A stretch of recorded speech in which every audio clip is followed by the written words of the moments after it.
¿Qué tal, compañeros y maestra? Somos el equipo Dinamita y el día de hoy les vamos a hablar sobre las teorías feministas. Yo soy Andrés Frías y este es mi equipo. Ángel Serrano, José Gael Chávez, Maritza Ramiro, Alonso Ramos, Christopher Ramírez. E iniciamos. Bueno, yo voy a empezar con lo que viene siendo el contexto histórico del feminismo. Que pues el feminismo tiene una historia larga y diversa que se extiende hasta más de 3 siglos. O sea, empezó todo, más o menos las primeras demandas de derechos a partir del siglo XVIII y siglo XIX. Fueron las primeras demandas de derechos, especialmente el derecho de voto, la educación y la participación política. Fue una época marcada por los ideales de libertad e igualdad de ilustración, pero donde las mujeres todavía están excluidas de la mayoría de estos derechos. Les ya dije que es el voto, la educación y la participación pública. En el siglo XX, el feminismo da un paso más allá. No solo busca igualdad legal, sino cuestionar el patriarcado pues en todos los ámbitos, como la política, el hogar, el cuerpo y la cultura.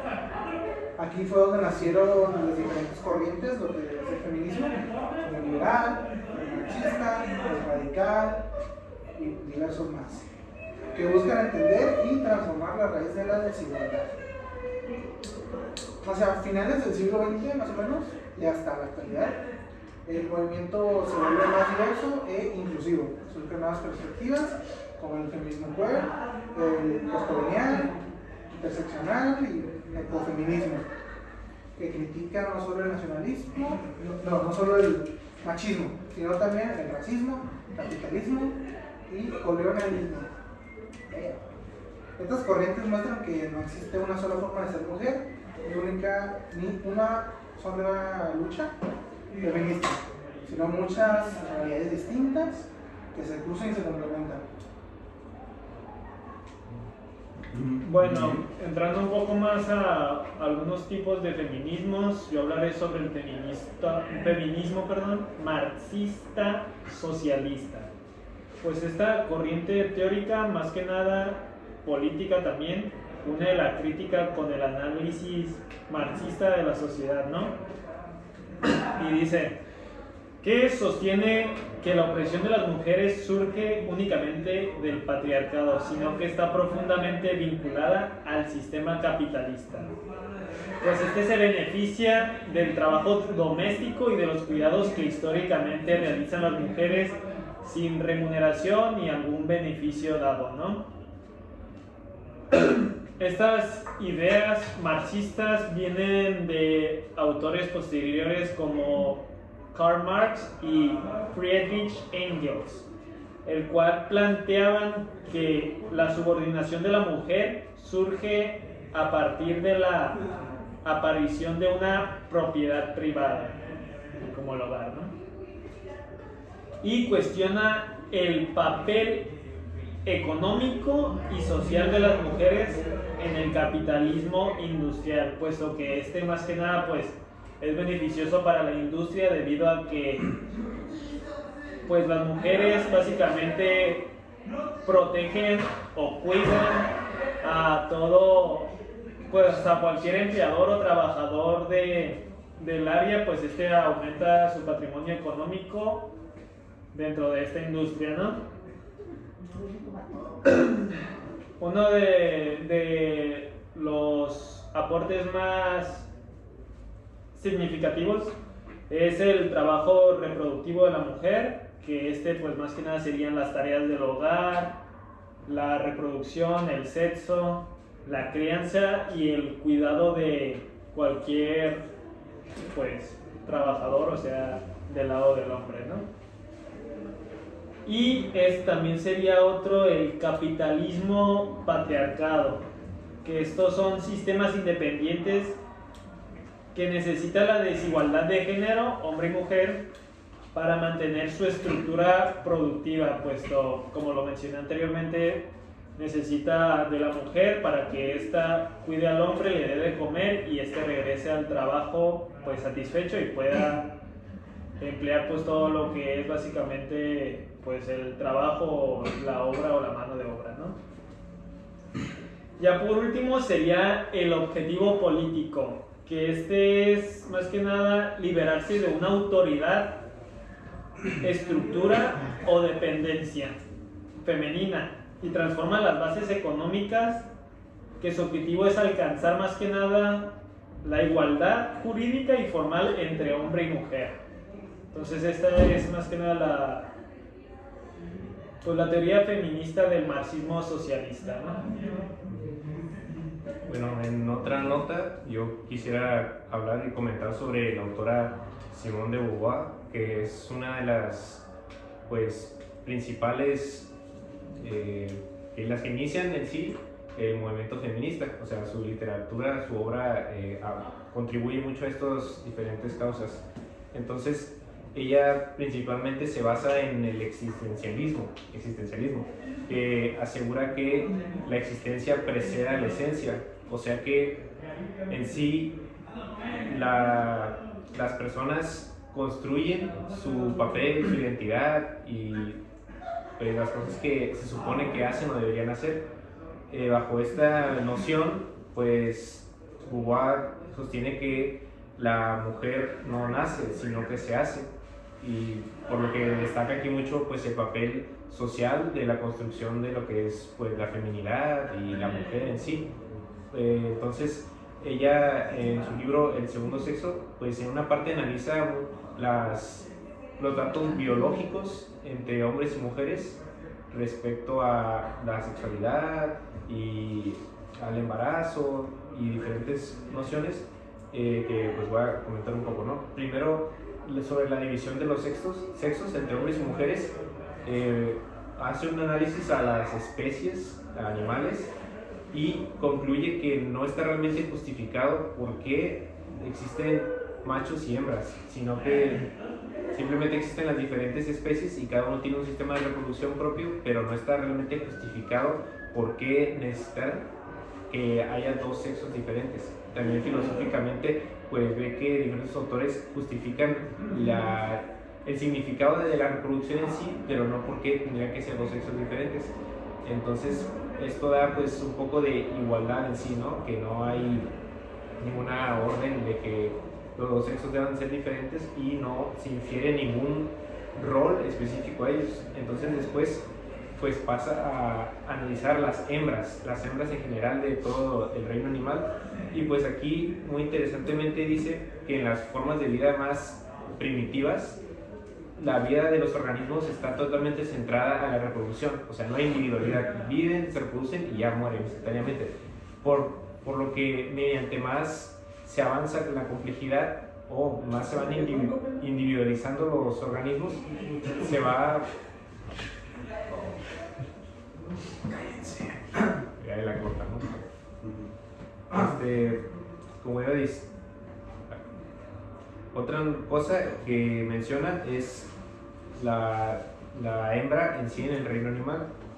Lo que dice es que en las formas de vida más primitivas, estas solamente viven para la reproducción. O sea, nacen, se reproducen y mueren. Y ya conforme van avanzando estas cosas, como en animales como, no sé, las aves, estas también rigen su vida en base a ciclos de reproducción. Pero cuando llegamos a las mujeres o a los humanos, hay una individualidad completa, pero está marcada por un sufrimiento que lo llama así los procesos como la pubertad, la menstruación, que es una parte donde ella dice que la especie se apodera de las mujeres, lo que hace que controle sus cuerpos y haga procesos que no son necesariamente en beneficio de la mujer, como producir todos los nutrientes que serán necesarios para el embarazo y diferentes cosas biológicas que provocan que la mujer esté en cierto modo más sometida a la especie. Entonces, después de todo este análisis, ella concluye que biológicamente hablando no hay razón para darle una cierta noción de superioridad o inferioridad a ninguno de los dos sexos, que están casi en igualdad de condiciones, y que todas las funciones reproductivas pues están hechas más bien por necesidad que por indicar algún tipo de relación de poder. Entonces, finalmente concluye que todas las nociones de feminidad, de mujer y su papel con sus hijos, con los hombres y con la sociedad es un constructo social, y por lo que de la biología no se puede inferir nada que marque algún tipo de diferencia entre hombres y mujeres muy definitiva. Muy bien. Bueno, yo quisiera tocar el tema del feminismo queer. Es una corriente del feminismo que se une con la teoría queer para cuestionar las ideas tradicionales sobre el género, la sexualidad y la identidad. En palabras simples, el feminismo queer busca romper las etiquetas que dividen a las personas entre hombre y mujer, heterosexual o homosexual, mostrando que esas categorías son construcciones sociales y no naturales o fijas, más que nada. Las principales ideas del feminismo queer vienen siendo la crítica a la norma heterosexual, que cuestiona que la heterosexualidad sea vista como la normal o lo correcto. El rechazo a los roles de género rígidos, que no nace siendo femenina o masculino, lo que la sociedad impone esas ideas. También la defensa de la diversidad, que apoya las múltiples formas de identidad y expresión de género, personas trans, no binarias, pansexuales, etc. También la interseccionalidad, que reconoce que las personas pueden sufrir diferentes tipos de opresión al mismo tiempo por género, raza, clase, orientación sexual, etc.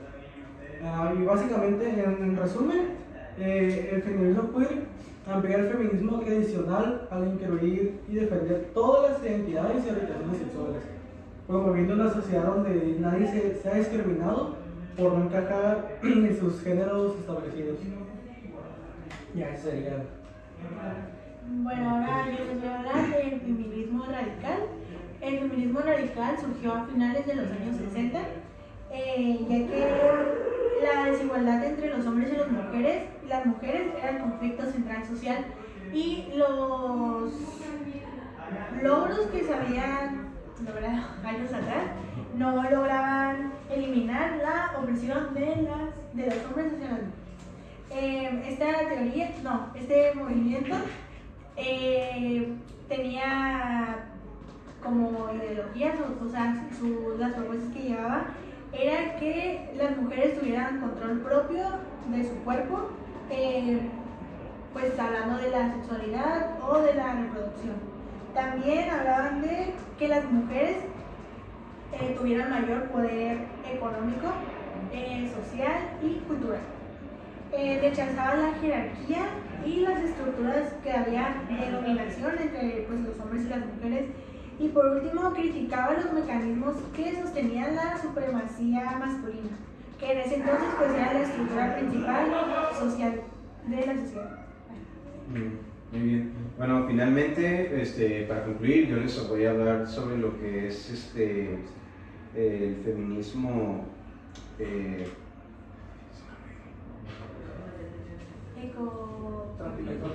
ecofeminismo. Ahí le cortan.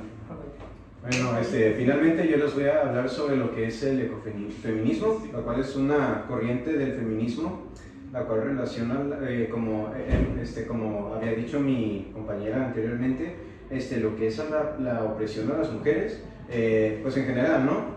Y también lo que es la explotación de la naturaleza. ¿A qué me refiero con la naturaleza? Pues la naturaleza no solamente de la mujer, sino también de la naturaleza en general. Y esta propone pues una visión obviamente más armoniosa, y también sostenible para todo el mundo. ¿Por qué? Porque como mencionaban mis compañeros, había mucha opresión, así que no solamente se buscaba un equilibrio y un balance, y obviamente se buscaba lo que era la igualdad en términos generales. Ahora, surge entre los años 70 y 80 los movimientos ecologistas y feministas de la segunda ola. Nace como respuesta a una crisis ambiental y también a la crítica del modelo patriarcal. Ya saben, lo que ha sido tradicionalmente, que ha dominado tanto a las mujeres como a la propia naturaleza, vaya. Y también se desarrolla especialmente a partir de la obra de Francois de Earborn, quien acuñó el término ecofeminismo en el año 1974. Y pues sí, esto básicamente habla sobre un equilibrio que haya, pues, que busca obviamente el bienestar de todas las mujeres, que tengan más derechos, que tengan más libertades. Por lo tanto, se busca esa armonía, pues, a nivel mundial, vaya. Pues ya, como conclusión, pues puedo decir que el feminismo en sus inicios sí buscó la igualdad entre hombres y mujeres, pero ya con el paso del tiempo pues va incorporando en sí muchos otros grupos marginados o invisibilizados por la sociedad para convertirlo pues ya en un movimiento mucho más general y que aboca por una igualdad completa, ¿no? Sin especificarse mucho en un grupo social, más bien que se interesa por todas las personas. Hasta la próxima. Muchas gracias, hasta la próxima.